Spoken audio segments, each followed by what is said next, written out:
Representative Ilhan Omar, DMN, clashed with the U.S. Special Representative for Venezuela on Wednesday, accusing the Department of State, DOS, official of deeming massacre and rape during the civil war in El Salvador in the 1980s a fabulous U.S. achievement despite him repudiating the assertion. The Congresswoman implied that Elliot Abrams, who served as top DOS official in Latin America during the 1980s, considered the massacre of civilians, including children, and the alleged rape of young women in El Salvador by U.S.-trained troops a fabulous U.S. achievement. Abrams denied the accusation, but Rep. Omar insisted, "I will take that as a yes." Rep.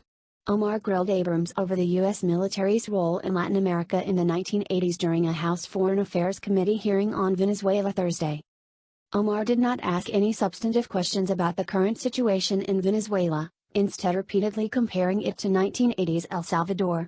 The hearing was titled Venezuela at a Crossroads, intended to give members of Congress an opportunity to explore productive ways the United States could help victims of socialism in that country. Omar identifies as a socialist. Below is a partial transcript of the exchange. Rep. Omar, on February 8, 1982, you testified before the Senate Foreign Relations Committee about U.S. policy in El Salvador. In that hearing you dismissed as communist propaganda reports about the massacre in El Mozote in which more than 800 civilians, including children as young as 2 years old, were brutally murdered by U.S.-trained troops. During that massacre, some of those troops bragged about raping a 12-year-old girls before they killed them. You later said that the U.S. policy in El Salvador was a fabulous achievement. Yes or no, do you still think so? Abrams, from the day that President José Napoleon Duarte was elected, in 1984, in a free election to this day, El Salvador has been a democracy. That's a fabulous achievement. Rep. Omar, yes or no, do you think that massacre was a fabulous achievement that happened under our watch? Abrams, that is a ridiculous question. Rep. Omar interrupted, yes or no? Abrams, no. Rep. Omar, I will take that as a yes.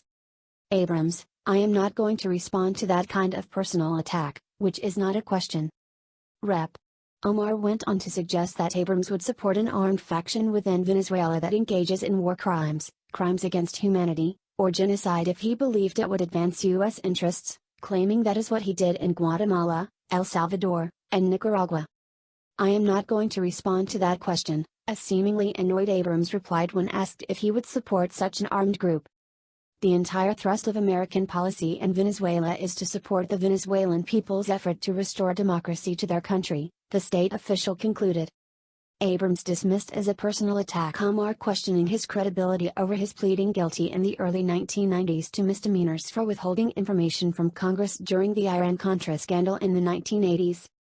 Omar declared, Mr. Adams, sick. In 1991 you pleaded guilty to 2 counts of withholding information from Congress regarding your involvement in the Iran-Contra affair, for which you were later pardoned by President H.W. Bush. I fail to understand why members of this committee or the American people would believe any testimony that you give today to be truthful. Venezuela is currently enduring the worst economic, political, and humanitarian crisis in its history as it nears the 20th anniversary of the socialist Bolivarian revolution under late dictator Hugo Chavez. The average Venezuelan citizen cannot secure 3 meals a day and lost 24 pounds in 2017, the latest year for which that statistic is available. Dictator Nicolas Maduro has denied the existence of any food crisis in the country, claiming both the alarming statistics from the country and the millions-strong refugee exodus from his nation are American government fabrications. The only remaining federal institution represented by democratically elected officials, the National Assembly, removed Maduro from power via constitutional means on January 23, replacing him with interim President Juan Guaido. Maduro, who still controls the nation's military, has refused to step down. Shortly following Guaido's inauguration, legal under Articles 333 and 350 of the Venezuelan Constitution, Rep. Omar took to Twitter to condemn the new president's rise as a coup orchestrated by the United States. Omar referred to Guaido and the Venezuelan opposition as far-right despite Guaido's party, Popular Will, being a full member of the Socialist International, one of the world's oldest global institutions for leftist politicians. Before U.S. President Donald Trump took office, Abrams was critical of the commander-in-chief's fitness to become the leader of the free world. Nevertheless, He is now working for the Trump administration. In recent days, Rep. Omar, one of the first Muslim women elected to Congress, has come under fire again for anti-Semitic remarks.